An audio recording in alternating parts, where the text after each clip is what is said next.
This is your News Source Evening Bulletin. I'm Gordon Mosley. Here is what we're tracking tonight. Chief Justice Roxanne George will hand down her ruling on the PPP Civics election case tomorrow, deciding whether to direct the Elections Commission to return to verifying the Region 4 results or allowing the results to stand as is and as has been declared by the returning officer. After listening to arguments from the attorneys for the PPP and the Guyana Elections Commission, the Chief Justice indicated that she will make her ruling tomorrow afternoon at 2 o'clock. During the arguments, the attorney for the PPP Senior Counsel, Douglas Mendez, maintained his client's position that the law was not properly followed for the verification of results. He said all of the results were not verified, but he accepted that the declaration had been made by the returning officer. He focused a large part of his arguments on the submission to the court by the returning officer, who explained how the process was done leading up to his absence because of ill health for some hours, and how the process continued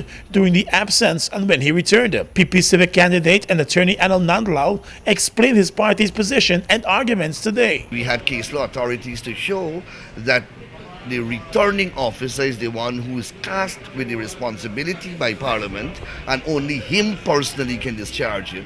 And though he said he discharged it through his agency, his agents, he admitted implicitly that he didn't discharge it. He didn't complete it himself.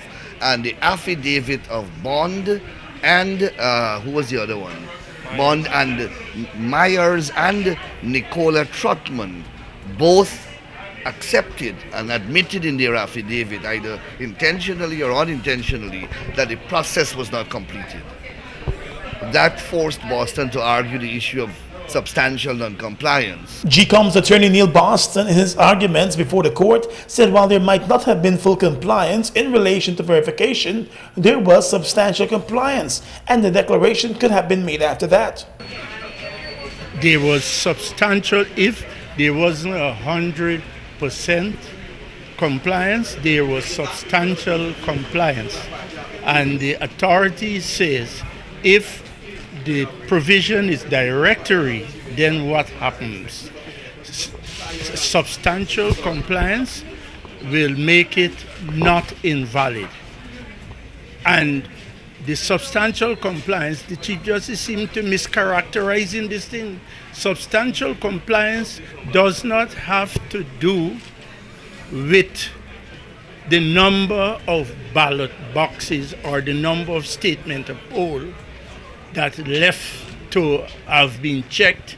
It has to do with conduct, and that is what Mr. Mingo did. The Chief Justice quizzed both sides on their respective submissions, especially with regard to the statements of poll and those who were involved in that verification process. More news coming up in a moment. GBTI is your Guyanese bank, a bank that understands every customer's unique needs, opportunities, challenges, and financial concerns. At GBTI, we see you for you. Whether you're buying a new home or car, planning your next vacation or retirement, saving for your child's future, or whether you're ready to take that bold step of investing in your dream business idea, we are with you every step of the way. We hear your stories and watch you focus on your dreams as we share your aspirations. We are more than just banking. We are a family. We are part of your community. Our commitment extends way beyond the walls of our branches and is demonstrated every day in the opportunities we provide to our individual and business customers. The support, time, and commitment we give back to communities across Guyana to help improve the lives of our Guyanese families. Because we see Guyana through your eyes. Fuel it up and drive, Super 95. Tune up. Fuel it up and drive, Super 95. Tune up. Protect your fuel system, boy. High mileage and performance, boy. Guy Oil's Super 95 gasoline gives you more reasons to drive and is available at 56 service stations nationwide. For affordable price, high performance, and high mileage, choose Guy Oil's Super 95 gasoline. Fuel it up and drive. Tired of long lines? Register with MyGTT at mygtt.co.gy. That's mygtt.co.gy to view and pay your bills from anywhere. Enter to win an Amazon gift card worth $25 or a bounty voucher worth 5,000 Guyana dollars when you sign up today. GTT, do more. Welcome back. The chairperson of the Guyana Elections Commission, Justice Claudette Singh, is hoping that when the decision on the matters before the court is handed down, the 6 commissioners on the Elections Commission will find some compromise on the next step forward. In a statement this afternoon, Justice Singh said it is important for all relevant parties to know that while GCOM is a constitutional agency, it is still subjected to the laws of Guyana. She said a mandatory injunction which was granted against the commission by the court has affected the finalization of GCOM's work at this point. Justice Singh also noted that the commission is cognizant of the sense of urgency with which it must do its work, and it is anticipated that there will be a greater level of compromise by the 6 commissioners agreeing on the next steps after the decision of the Chief Justice. The GCOM chair has made it clear that she will not flout the laws of Guyana. Elections in Guyana took place on the 2nd of March, but the final results are still to be revealed. As the results for Region 4 were being tabulated and verified, the process was put on hold after some errors were discovered. That led to a new process being put in place to verify the results, and the system collapsed when the Commission took a second break from the process. Region 4 is the largest voting region, with more than 45% of all electors residing in the region. Well, let's tell you now that the diplomatic representatives of the United States, the United Kingdom, Canada, and the European Union met this morning with opposition leader Barra Jagdeo to further discuss matters related to last Monday's elections and the declaration of the Region 4 results. While being tight-lipped about the discussions, the U.S. ambassador to Guyana, Sarah Ann Lynch, told news sources that they are awaiting the outcome of the case, which has been taken before the court. The People's Progressive Party has turned to the court to get the Guyana Elections Commission to hold off a final declaration of results until the Region 4 results are fully verified. The Chief Justice heard arguments in the case today. The diplomats have claimed to be in receipt of credible allegations of electoral fraud. They have been pushing for the full verification of the Region 4 results. President David Granger met with the same diplomats last Thursday and made it clear to them that he will not interfere in the work of the Guyana Elections Commission. News source understands that the issue of the matter being taken to the court and the position of GCOM as that is taking place were among the issues raised with a meeting with the president. The issue of possible sanctions against Guyana was also floated by one of the diplomatic representatives, news source understands. Now let's tell you that while assuring the nation that he has acted at all times in accordance with the Constitution and the laws of Guyana, President David Granger in a statement last night said the opposition PPP's narrative on the elections is nothing more than a falsification of reality. The opposition is disseminating a narrative that is no more than a falsification of reality. It is completely at variance with the official declaration of the Election Commission for the 10 electoral districts.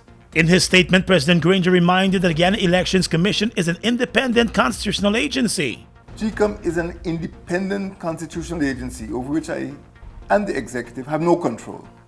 I assure you that, as president, I cannot, did not, and will not interfere in the work of GCOM. The president said he has consistently told the observers and the diplomats that it would be unlawful for him to get involved in the work of the Guyana Elections Commission. In his statement last evening, he also said the opposition created an atmosphere of intimidation and fear at the office of the returning officer for District 4, and it was that which led to the interruption of GCOM's work. The president also criticized the violent protests by PPP supporters in Berbice last Friday, which led to school children and police officers being injured by the protesters. Guyanese, we've all witnessed the lawlessness and violence that have been unleashed on innocent school children, citizens and police officers in several districts of our country. Our security forces have been working to quell disorder and to bring the perpetrators to justice. It is my sworn duty as president to uphold the Constitution and to keep our citizens safe. I intend to do so. In urging the nation to remain calm, President Granger said citizens should not engage in any activity which can lead to the heightening of tensions in the society. He said some damage has already been done to social relations in communities across Guyana, and there is now need for that damage to be repaired. The People's Progressive Party Civic is maintaining that there must be a return to the process of verifying the results of the 2nd of March elections for Region 4 using the statements of poll. In a late Monday night statement, the PPP said the verification is the only process that will deliver free, fair, and credible elections and ensure that the will of the Guyanese people is not subverted. Party General Secretary Bara Jagdeo.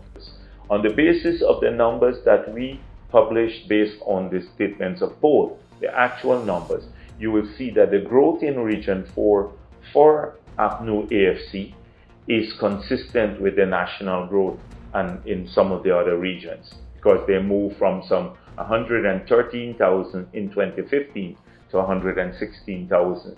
In their scenario, in the fraudulent results, they move from 113 to 136,000. Unbelievable. But those results are fraudulent. The PPP has indicated that the declarations from the Region 4 returning officer were fraudulent, and it is the president who has embraced that. The president has indicated that he will await the decision of the court and the eventual declaration by the Guyana Elections Commission. U.S. Secretary of State Mike Pompeo has announced that he has been discussing the Guyana election situation with the Canadian Deputy Prime Minister. In a tweet on Monday, Pompeo said he spoke to the Canadian Deputy Prime Minister Chrystia Freeland and discussed support for democratic transition in Guyana. The American, British, Canadian, and EU diplomats in Guyana, along with the international observers, have been pressing the Elections Commission to complete a full verification of the Region 4 results before the Commission makes its final declaration. Pompeo is now the highest-ranking U.S. government official to offer a comment on the situation. His comment follows two previous tweets by his Assistant Secretary of State for Western Hemispheric Matters. The matter surrounding voter tabulation and verification has now found its way before the court. Well, one day after turning himself over to U.S. authorities at the JFK airport in New York, drug trafficking accused and Guyanese business owner Gali Khan appeared in court to face the charges related to his 2008 arrest today. Khan pleaded not guilty to the drug trafficking conspiracy charges. He's facing 5 charges in relation to the alleged drug trafficking offenses. The charges are related to the pickup and drop-off of several pounds of cocaine in the New York area back in 2008. In addition, Khan is facing 2 additional charges for jumping bail. He was first arrested and charged back in 2008, but left the United States while on bail and never returned until yesterday morning, 12 years later. Bail was not granted during his appearance today, and he will have to return to court on the 1st of April for the continuation of the case. Although Khan was a drug trafficking fugitive, he was able to establish businesses in Guyana, including a security company that landed major contracts. He also served as the secretary for the Association of Private Security Companies in Guyana, and as a member of the private sector, he was an observer for the 2nd of March elections for the Private Sector Commission. Across the region is coming up next. They've made a positive impact on the heavy-duty transportation industry in Guyana since they've arrived. Guyanese are amazed at their power, durability, efficiency, and superior handling capabilities. These are brand new trucks, manufactured in partnership with German, Italian, and French companies. They have a powerful reputation for operating under very adverse Guyanese conditions and come with full after-sales service and spare parts. They're the most sought-after trucks today, with over 500 units in Guyana, and they're available in over 100 countries, including South America and the Caribbean. Be smart. Buy brand new ST Howo trucks today. Call 608-4998 and arrange for an inspection at ST Truck Guyana Incorporated, Block B, Public Road, Covenant, East Bank, Demerara. We are legions of men standing strong, but never too proud to stoop and help someone. We must send a clear signal to all. Do right. Walk in upright ways, knowing that's what being a man is all about. And ever aware that things will only get worse when good men do nothing. Stand strong. Be the one to live right.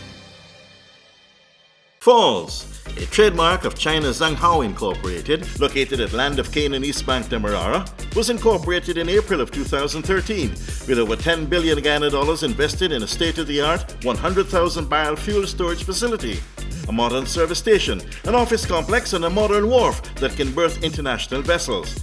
Having no association with any other fuel company, Falls imports its own fuel, which meets quality specifications, has all the legal permits, and is in compliance with international requirements. Its bulk facility can load 8 trucks simultaneously at a rate of 1,000 liters per minute, while the service station can service 12 cars at a time using computerized fuel pumps which can facilitate the use of ATM cards.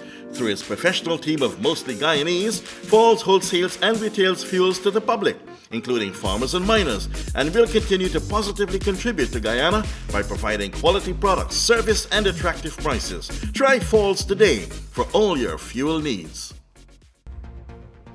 Across the region right now, Jamaica has confirmed its first case of the coronavirus. Health and Wellness Minister Dr. Christopher Tufton made a disclosure this morning at a press conference at his New Kingston office. The female patient has been in isolation since yesterday after showing respiratory symptoms. According to the travel history, she returned to Jamaica from the United Kingdom on the 4th of March. The confirmation of the case means that there are now 4 Caribbean countries with the virus. The others are Dominican Republic, St. Martin, and St. Bart's.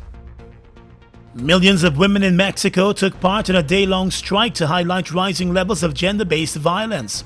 The protest, dubbed the Day Without Us, saw women across the country stay home from work and school. On Monday, in Mexico City, few women could be seen on public transport, in major shopping areas, or in restaurants and cafes. An estimated 10 women are killed each day in Mexico, and police are investigating more than 700 cases of femicide, the killing of women.